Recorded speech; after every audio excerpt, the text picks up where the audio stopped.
Mic test. Okay na. Mic test. Thank you. Okay na.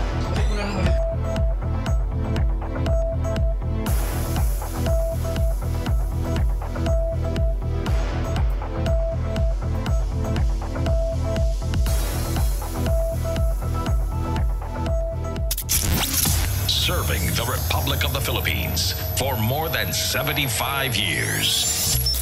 Ito po ang Presidential Broadcast Service. Pakinggan, panoorin, agaran in real time, o balikan sa pag-scroll up and down. Mga balitang dapat malaman, impormasyong tunay at napakikinabangan. Saan ka man, sa buong kapuluan, babangon sa bagong sigla. Kababayan, kasama ang social media. Powered broadcaster ng bagong mamamayan. Tapat sa pag-uulat. Ito po ang Presidential Broadcast Service. Radyo Pilipinas. Philippine Standard Time, alas 9 ng umaga. Mula sa pinakamalawak na newsroom sa buong Pilipinas, ito ang Radyo Pilipinas News Update. Magandang umaga Pilipinas, magandang umaga Biolanja. Narito na po ang mga balitang nakalap sa oras na ito. Una sa ating balita, top 10 most wanted person sa Sorsogon na aresto sa Cavite. Narito ang report mula kay Paul Hapina. Paul?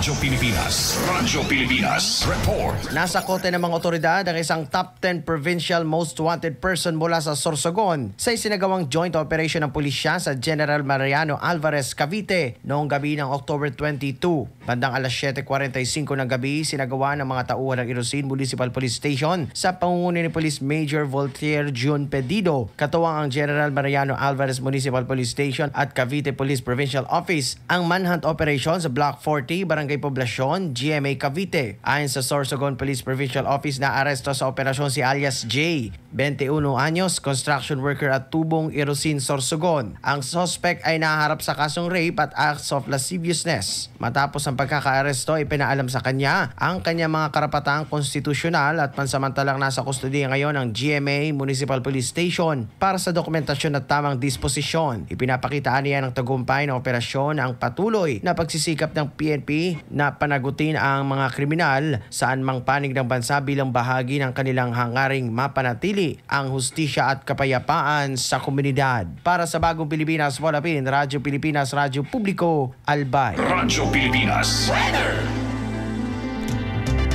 Maulap na kalangitan na may pulo-pulong pag-ulan dulot ng easterlies ang inaasahan sa Bicol Region ngayong araw ayon po yan sa Pag-asa.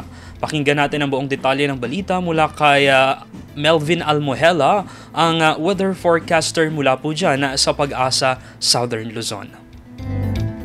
Magandang umaga po sa mga taga-Radyo Pilipinas Albay at sa lahat ng tagapakinig at taga-subaybay ng Radyo Pilipinas Albay. Sa ngayon na sa October 25, 2025, sa araw ng Sabado ng pagkaumaga, narito na ang ulat sa magiging lagay at taya ng ating panahon. Intertropical Convergence o ITCT ay nakaka-apekto sa Palawan, sa Kabisayan at sa Mindanao. Samantala, shear line naman ay nakaka-apekto sa pinakadulong bahagi ng Northern Luzon. Dito sa ating sa Kabikulan, tayo po ay makakaranas ng bahagyang maulap hanggang sa maulap na kalangitan na may mga pulo-pulong mga pag-ulan o pagkidlat pagkulog.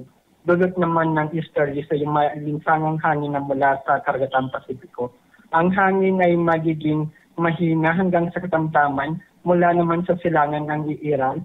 Ang mga baybaying dagat at karagatan ng Kabikulan ay magiging katamtaman ng pag-alon.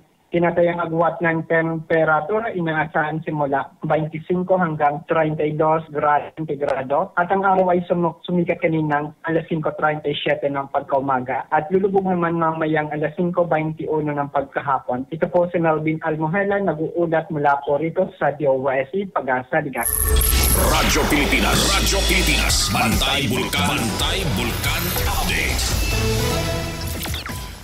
Para naman po sa ating Bantay Bulkan Update ngayong araw, TVOX nakapagtala ng 3 volcanic earthquake sa Bulkang Bulusan habang wala namang naitatalang volcanic earthquake sa Bulkang Mayon sa nakalipas na 24 oras. Ang balitang yan ihahatid sa atin ni Paul Hapin. Paul? 3 volcanic earthquake ang naitala ng PHIVOLC sa Bulkang Bulusan sa nakalipas na 24 oras batay sa ulat ng ahensya ngayong umaga October 25. Umabot sa 143 na tonelada kada araw ang sulfur dioxide flux sa bulkan base sa kanilang pinakauling monitoring noong October 16. Nasa mahinang pagsingaw ang plume sa bulkan na napadpad sa hilagang kanluran at timog kanluran. Naitala din ang pamamaga sa bulkan. Sa ngayon, nananatiling nakataas ang alert level 1 sa Bulkang Bulusan kung kaya't mahigpit na pinagbabawal ang pagpasok sa loob ng 4 km permanent danger zone at ang pagpasok ng walang pag-iingat sa 2 km extended danger zone sa gawing timog silangan ng bulkan. Ipinagbabawal din ang pagpalipad ng anumang sasakyang panghimpapawid sa ibabaw ng bulkan. Samantala, sa nakalipas na 24 oras, walang naitalang volcanic earthquake ang PHIVOLC sa Bulkang Mayon. Naitala din ang mahinang Banahago crater glow ngunit naaninag lamang sa telescope. Nasa 590 na tonelada kada araw ang sulfur dioxide flux ng bulkan base sa pinakauling monitoring ng ahensya noong October 6. Nasa katamtamang pagsingaw ang plume sa bulkan na napadpad sa kanluran, hilagang kanluran at hilaga-hilagang kanluran. Mayroon ding pamamaga sa bulkan. Sa ngayon, mahigpit na ipinagbabawal ang pagpasok sa loob ng 6 km permanent danger zone at ang pagpalipad na anumang sasakyang pangipapawid sa ibabaw ng bulkan. Paalala din ang ahensya sa publiko na maaaring maganap ang steam of phreatic explosion sa bulkan o magkaroon ng rockfall mula sa tuktok ng bulkan. Maaari din maganap ang pagdaloy ng lahar kung may matinding pag-ulan. Para sa Bagong Pilipinas, Paul Hapin, Radyo Pilipinas, Radyo Publiko, Albay. Radyo Pilipinas, report. Isang linggo bago ang paggunita ng undas, puspusan po ang paghahanda ng Department of Tourism Region 5 para po sa posibleng pagdagsa ng mga turista sa iba't ibang tourist spot sa Bicol Region. Kasunod na rin ang pag-anunsyo ng Department of Education ng isang mahababang bakasyon para sa mga mag-aaral at guro. Narito po ang panaya mula po kay Regional Director Herbie Aguas ng Department of Tourism Bicol Region. Ang tanong po yun kasi talagang ready na po kami sa pagdating ng ating mga turista, mga balikbayan, mga ating mga magbibisita sa kanya-kanyang mga mahal sa buhay sa sementeryo. Siyempre, close coordination tayo with local government units. At yan po ang naging panaya mula po kay DOT Regional Director Herbie Aguas. Dagdag na balita, plano ng LGU Legazpi para sa nalalapit na Kapaskuhan ibinahagi po ng alkalde na si Legazpi City Mayor Hisham Ismail. Narito po ang buong panayam ng Radyo Pilipinas Albay mula po kay Legazpi City Mayor Hisham Ismail. Maglalagay po tayo ng maraming pailaw sa sentrong parte ng siyudad ng Legazpi at pupunta po sa Boulevard. Pero I don't want to spoil the secret kaya wait and see. Yun po ang sabihin ko.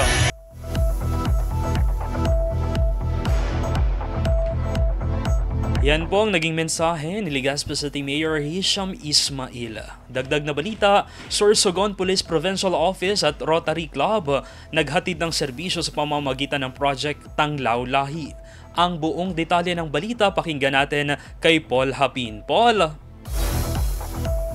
Radyo Pilipinas, report. Matagumpay na isinagawa ng Sorsogon Police Provincial Office ang isang outreach program sa ilalim ng Project Tanglaw Lahi na pinangunahan ni Police Colonel Alex C. Daniel at alinsunod sa Anti-Criminality Defense Framework nitong October 24, 2025 sa covered court ng Camp Salvador Escudero Sr. sa Sorsogon City. Ayon sa Sorsogon Police Provincial Office, katuwang ng aktibidad ang Rotary Club of Meycauayan Metro at Rotary Club of Metro Sorsogon. Nagsimula ang programa sa mga panimulang gawain. Sinundan ng welcome remarks ni Police Colonel Daniel at presentasyon ng mga nagawang proyekto na nagbigay ng positibong pagbabago sa mga benepisyaryo. Nagbigay din ng mga mensaheng nagbibigay inspirasyon sina Angelito Ferrer, Presidente ng Rotary Club of Meycauayan Metro at Nonito Marquez, Presidente ng Rotary Club of Metro Sorsogon bilang patunay ng kanilang patuloy na at suporta sa advokasya. Tampok sa programa ang talent talent showcase ng mga benepisyaryo at pamamahagi ng sertipiko ng pagkilala sa mga katuwang na organisasyon. Namahagi rin ng mga school supplies sa tulong ng Sorsogon Police Provincial Office at ng mga Rotary Club partners na naghatid ng saya at pag-asa sa mga kalahok. Ayon kay Police Colonel Daniel, napakagandang isipin na sa proyektong ito, 3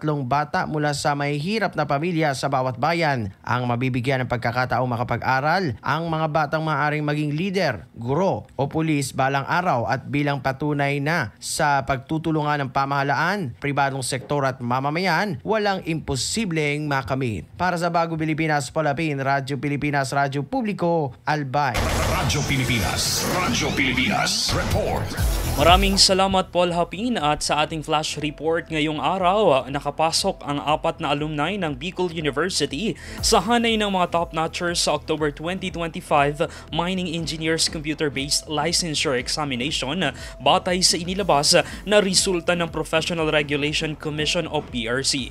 Ngayon, nasa kabilang linya ang isa sa mga top-notcher nitong October 2025 Mining Engineers Computer-Based Licensure Examination na si Natalie Jewel Medalla Marshall bilang top 4. Good morning, Ma'am Natalie. Welcome po sa aming programa ng News Update ng Radyo Pilipinas Albay. Good morning po. Ayan. Unang-una, congratulations Natalie dito nga sa nakamit ninyong pagiging top-notcher nitong licensure examination, and paano po ninyo pinaghandaan yung ganitong examination po? Yun, formats po ako nag-review noon. Tapos, yun, sa tulong din po ng review center, kaya nagkaroon ako ng guide sa pag-review. Pero inuna ko po muna yung mga basics namin, subjects. Tsaka po ako nag-dig deep sa mga kailangan ko pa pong alamin. Yun po. Ayun. And ito nung nalaman mo na isa ka sa mga top-notcher, ano yung naging reaction mo? Noong una po talaga is gulat. Kasi nalaman ko po siya, kakagising ko lang po. Kaya gulat po ako, pati pamilya ko po, gulat po kaming lahat. Kasi ang wini-wish lang po sana talaga namin na mapasa ko yung exam po ngayon. Tapos bonus po na top-notcher po pala. Matanong lang Natalie, kung kailan ka nag-graduate sa Bicol University? Nung last June lang po. Nitong taon, kasalukuyang taon? Yes po. Ayun. And ano yung gusto mong sabihin, Natalie, sa mga kapwa mo mining engineering student na nais ding makapasok sa mga ganitong licensure examination ng PRC? Yun na po, ang advice ko sa kanila is yung know the basics po talaga. Tapos makinig ng mabuti sa mga prof, and yun sa review season, maging consistent and talaga nila yung loob nila sa pag-review po. Yan lang po. Yung yung ways forward mo, Natalie, na ngayon ay isa ka ng licensure dito sa Mining Engineers Computer-Based Licensure Examination, pasok ka na, may lisensya ka na. Ano yung plano mo after this? Siguro po magpapahinga muna po siguro ako, kahit ilang weeks or month. Tapos pagkatapos po, i-aim ko po na maka-work din po agad sa mining companies na applyan ko po. And baka may gusto kang pasalamatan, batiin Natalie dito sa live tayo ngayon dito sa Radyo Pilipinas Albay. Yan, una-una po, salamat po sa Diyos kasi binigay niya po sa akin to, and salamat po sa mga prof namin sa BU, tapos sa review center po namin sa DB, and sa family ko po na grabe ang suporta sa akin sa 4 na buwan na pag-review, and yun, sa mga friends ko po na grabe din po ang support habang nag-review po kami. Yun po, maraming salamat po. Ayun, baka may nagpapatanong dito Natalie, last na lang, sino or ano daw yung inspirasyon mo sa pagkakakamit ng ganitong tagumpay? Inspiration ko po is, fam ko lang din po talaga kasi want ko na rin din po na matapos to and mag-give back sa family ko na grabe ang suporta sa akin. Maraming salamat, Natalie. Congratulations! Ito sa tagumpay na nakamit mo, pagkakapasok bilang top-notcher nitong October 2025 Mining Engineers Computer-Based Licensure Examination. Maraming salamat, Natalie. Congratulations! Maraming salamat po. Ayun po, ang naging panayam natin mula po kay Nathalie Jewel Medalla Marshall na nakamit ang ika-4 na pwesto sa kakatapos lamang na October 2025 Mining Engineers Computer-Based Licensure Examination.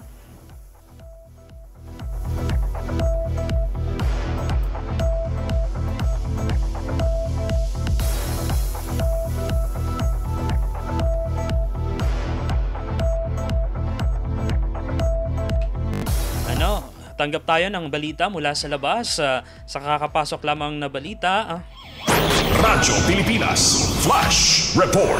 Flash Report. Higit 2,500 na mga tourism at hospitality management at senior high school students mula sa lahat ng state universities and colleges at private schools sa Bicol Region sa kasalukuyang ginaganap dumalo sa kasalukuyang ginaganap na Regional Food and Travel Expo sa Albay Astrodome, Legazpi City. Nasa linya ngayon si Paul Hapin upang bigyan ng mukha ang detalye ng balita. Paul? Gary, magandang umaga sa mga nanonood ngayon at higit 2,500 na mga tourism at hospitality management at senior high school students mula sa lahat ng state universities at colleges at private schools sa Bicol ang kasalukuyang ang narito at dumadalo sa kasalukuyang ginaganap na Regional Food and Travel Expo sa Albay Astrodome, Legazpi City. At ayon sa nakapanayam natin kanina isang staff ng naturang event, highlight sa naturang event ang na skills competitions at seminars mula sa sikat ng mga celebrity chefs. Mamaya, dadala din sina Albay Governor Noel Rosal para magbatid ng welcome message. Si Herbie Aguas bilang maghatid din ng mensahe mula sa Regional Director ng Department of Tourism na si Sir Herbie Aguas. At isa nga sa mga sa skills competition o yung may mga guest speaker dito, Gary, isa sa mga sikat na highlight dito yung sikat na chef na si Mr. Dennis Del Mar, isang cruise ship chef na si Mr. Walter Conhert, at itong celebrity chef, binubuklat ko itong hawak kong program, Gary. So sa mga oras na ito, dagsang punong-puno ang Albay Astrodome. At ito, nakita ko na si Chef Gino Gonzales Jr. at Chef China Cuanco Gonzales. Sila yung magiging guest speaker sa event na ito, Gary. At yan lang muna ang ating detalye sa mga oras na ito. Paul, kumustahin lang namin, Paul, yung lagay ng panahon ngayon dyan sa Albay. Gary, sa mga oras na ito, maggamat may maula pero mainit ang panahon dito sa Legazpi City ko, kaya tuloy-tuloy ang mga kaganapan dito and business as usual. Maraming ganap dito ngayon sa Albay Astrodome, Gary. Ayan, maraming salamat, Paul. Mag-iingat ka dyan mula po dyan sa Albay Astrodome, Albay. Thank you so much, Gary, para sa Bagong Pilipinas, Palapin, Radyo Pilipinas, Radyo Publiko, Albay. Yan po, napakinggan po natin yung nagpapatuloy na aktibidad dyan po sa Albay Astrodome, Legazpi City. Maraming salamat, Paul Hapin.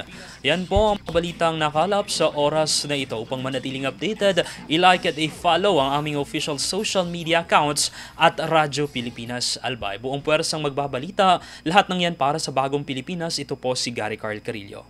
Magandang umaga po. We know you're always on the go.